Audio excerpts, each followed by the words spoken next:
할렐루야. 이 시간 유종의 미라는 제목으로 말씀을 강론하도록 하겠습니다. 유종의 미를 거둔다라는 말이 있습니다. 어떤 일의 끝마무리를 잘 한다는 의미입니다. 의미는 약간 다를 수 있지만 유사한 표현으로 끝이 좋으면 다 좋다라는 말도 있습니다. 반면에 용두삼이라는 말도 있습니다. 용의 머리, 뱀의 꼬리라는 말인데 시작은 거창하지만 끝마무리가 좋지 못할 때 쓰는 말입니다. 유종의 미를 거둔다, 또 끝이 좋으면 다 좋다. 용두사미는 모두 어떤 일의 끝마무리가 그만큼 중요하다라는 의미입니다. 오늘 본문의 주인공 히스기야는 유대 역사에 등장하는 가장 위대한 왕들 중에 한 사람이었습니다. 그는 하나님을 잘 믿었고 또한 국가적인 혁신운동에 불을 붙이는 데 기여한 사람입니다. 하지만 그 말년에 그는 성경에서 가장 이기적인 사람이고 또 근시안적인 말을 남긴 사람으로 기록되고 맙니다. 그야말로 유종의 미를 거둘지 못한 삶이 되고 말았습니다.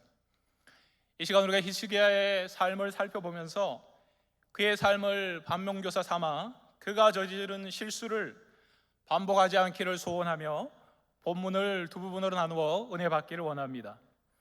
첫째로 1절과 4절까지는 은혜를 입은 그때에 겸손하자입니다. 1절을 보십시오. 1절 시작이 이렇게 시작하고 있습니다. 그때에 이렇게 시작하고 있습니다. 그때 어떤 때인가 하면 히스기야는 하나님의 기도 응답을 받아서 기적적으로 강대국 아수르의 침공을 막아냈습니다. 그리고 그것뿐만 아니라 죽을 병에서 치유함을 받았고 그 징표로 해 그림자가 뒤로 10도를 물러가게 하는 놀라운 경험의 여운이 가시지 않은 상태였습니다. 바로 그때 어떤 일이 일어나냐 하면 바벨론 왕이 보낸 서신과 예물을 가지고 온 사신들이 도착하였습니다. 이는 아수르를 막아내고 또 병이 기적적으로 나음받았던 그 히스기야를 향해서 경의를 표하는 행동이었습니다. 1절에 분명히 나타나지는 않지만 바벨론 사신들의 방문의 동기는 두 나라가 현재 강대국인 아수르를 대항해서 반아수르 정책을 동맹을 맺자는 제의를 가지고 온 것이 명백해 보입니다. 이에 히스기야는 기뻐하였고 그 사신들에게 유다의 군사력과 경제력을 자랑하고 무기고와 나라의 모든 소유를 보여주었습니다. 2절 3절의 내용을 미루어 볼 때 히스기야의 마음은 이 바벨론이 아직은 강대국이 아니고 현재 유대 지역으로부터 멀리 떨어져 있기 때문에 또한 그들은 아직 힘이 강한 강대국이 아니기 때문에 그들에게 자신의 힘을 과시하고 또 이를 통해서 양국 간의 동맹 가운데 주도권을 쥐고 싶어 하였던 것 같은 그러한 것을 볼 수가 있습니다. 그러나 이러한 것들은 상대를 너무 믿었거나 또는 반대로 상대를 너무 업신여겨서 한 나라를 다스리는 왕으로서 해서는 안 될 어리석은 행동을 하고 만 것입니다. 우리도 하나님의 큰 은혜를 체험한 후에 오히려 맡겨주신 일상의 삶들을 잘 살아드려야 되고 또 소홀히 하지 않아야 되는 것이 우리의 본분입니다. 그러나 안타깝게도 우리가 큰 은혜를 경험하고 나서 우리의 맡겨진 일상의 사명을 소홀히 하는 경우가 있습니다. 은혜를 체험한 후에 오히려 더 잘 일상을 규모 있게 꾸려나가고 또 그렇게 살아드려야 되는데 흥분하고 들뜬 마음에 붙들려 있을 때 어리석은 행동을 하게 되는 경우가 있다는 거죠. 우리도 그러한 삶을 살지는 않은지 돌아보시기를 주의 이름으로 부탁을 드립니다. 큰 은혜를 체험한 후에 수많은 이들의 간증을 들어보아도 큰 어려움과 정말 육신의 질병을 이기는 신앙은 많이 볼 수가 있지만 큰 은혜를 체험한 후에 이 마음의 교만을 이기는 신앙은 적다는 것입니다. 은근히 스며든 교만 앞에 믿음 좋은 히스기야 왕도 지금 쉽게 넘어지고 만 것입니다.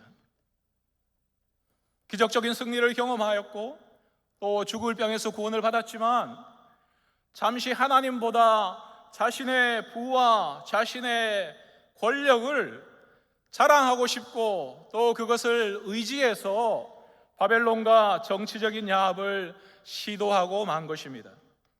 그러나 하나님께서 말씀하시기를 이 유다 왕국이 이방 나라와 손잡는 것을 원하지 않으신다라고 말씀하셨습니다. 왜냐하면 하나님께서 유다 왕국은 그들의 국력이나 그들의 부강으로 지키는 것이 아니라 하나님이 그들을 지켜주셨을 때 지키고 또 살아갈 수 있는 나라이기 때문인 것입니다. 히스기야 누구보다도 이 사실을 잘 알던 사람이었습니다. 실제로 그가 기도 가운데 체험하였고 또 실제로 그러한 하나님의 도우심으로 말미암아 그 조그만 땅덩어리 유다가 지켜지는 것을 경험했던 사람이 히스기야였습니다. 그러나 오늘 본문에 안타깝게도 히스기야는 그 누구보다도 이러한 사실을 잘 알고 있음에도 불구하고 오늘 이 하나님 앞에 교만한 죄를 범하고 말았습니다. 그의 행동은 결국 유다 왕국의 미래에 크나큰 하나님의 심판을 불러오고 마는 것입니다. 이처럼 우리가 한순간의 불신앙이나 또는 교만이 모든 것을 앗아갈 수 있다는 것을 보여주고 있습니다. 실제로 많은 은혜를 경험했던 위대한 주의 종들 가운데 이 한순간의 은혜 뒤에 교만하여서 넘어지는 경우를 우리가 볼 수가 있습니다. 또한 우리 일반 성도님들도 마찬가지입니다. 큰 은혜 이후에 이 한순간의 실수로 넘어지는 경우가 있다는 거죠. 그래서 은혜를 체험한 후에 우리가 가장 경계해야 되는 것은 교만이라는 것입니다. 잠언서 16장 18절에 이렇게 이야기합니다. 교만은 폐망의 선봉이요 거만한 마음은 넘어집의 앞잡이니라, 이렇게 말씀하고 있습니다. 우리가 이러한 주의 경계의 말씀 앞에 겸허히 주의 뜻 가운데 서기를 주의 이름으로 축복합니다. 둘째로 5절에서 8절까지 은혜는 전수되어야 한다입니다. 바벨론 사신들을 돌려보내고 으쓱해져 있던 히스기야에게 선지자 이사야가 충격적인 심판의 예언을 말씀합니다. 우리 5절과 6절과 7절 세 구절을 같이 합독해 보겠습니다. 5절, 6절, 7절입니다. 시작. 이사야가 히스기야에게 이르되 왕은 만군의 여호와의 말씀을 들으소서. 보라, 날이 이르리니 내 집에 있는 소유와 내 조상들이 오늘까지 쌓아둔 것이 모두 바벨론으로 옮긴 바 되고 남을 것이 없으리라. 여호와의 말이니라. 또 내게서 태어날 자손 중에서 몇이 사로잡혀 바벨론 왕궁의 환관이 되리라 하셨나이다 하니. 아멘. 이것이 무슨 청천벽력 같은 소식입니까? 과거 세대에 일으켜놓은 모든 것이 바벨론으로 옮겨지게 된다는 것입니다. 그리고 심지어 왕의 자손들까지도, 즉 그의 아들들, 또 그의 손자들, 또 그의 증손자들이 포로가 되어질 것이고 더 나아가서 그들이 몇층 환관이 될 것이다, 이렇게 말씀하고 있는 것입니다. 그렇다면 히스기야가 이 두려운 심판의 메시지 앞에, 심판의 말씀 앞에 어떻게 반응하였을까요?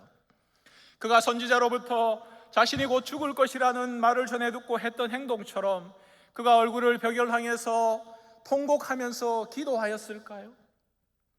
아니면 아수르가 이스라엘을 파괴하겠다고 협박하였을 때 그가 했던 행동처럼 절박한 마음으로 하나님 앞에 나아가서 간절히 하나님의 얼굴을 구하였을까요?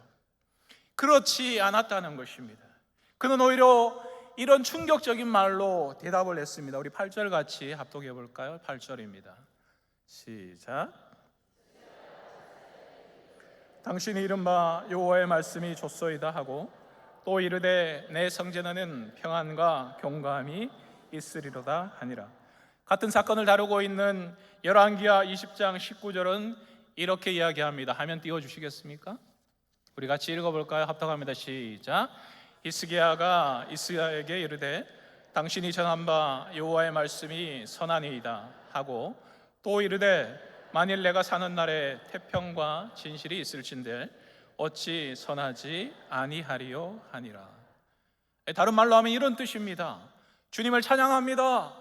내 시대에 괜찮기만 하다면 내 자식들이나 손자들에게 무슨 일이 벌어지든지 저는 관계없습니다. 선지자 이사야여, 좋은 말씀입니다. 내 평생 동안 샬롬이 있을 것이고 나는 그것으로 만족합니다. 할렐루야, 이렇게 이야기했다는 겁니다. 기도로서 하나님의 위대한 기적을 체험했던 이 믿음의 사람의 답변치고는 너무나도 실망스러운 답변이 아닐 수가 없습니다. 우리가 열왕기서와 또 역대서를 읽어보면서 이 성왕 히스기야를 이어서 왕이 되었던 그의 아들 므낫세가 어떻게 그렇게 가장 악한 왕이 될 수 있었던가 의아해 하실 수가 있었을 것입니다. 오늘 이 말씀을 통해서 그러한 실마리가 풀어지고 있는 것입니다. 히스기야가 병에서 기적적으로 나음을 받고 얻었던 아들이 바로 므낫세였습니다. 그러한 므낫세가 어떻게 하나님을 떠나고 아버지의 개혁 신학, 개혁 정책을 다 허물어버리고 또 바알 우상을 섬기고 온갖 악한 행동을 하면서 이 다윗의 후손 유다 왕국 가운데 가장 악한 왕이 되었을 수가 있었는지 오늘 이 본문의 8절 말씀이 함축하여 주고 말씀해 주고 있는 것입니다. 히스기야는 노년에 경건한 아버지가 되지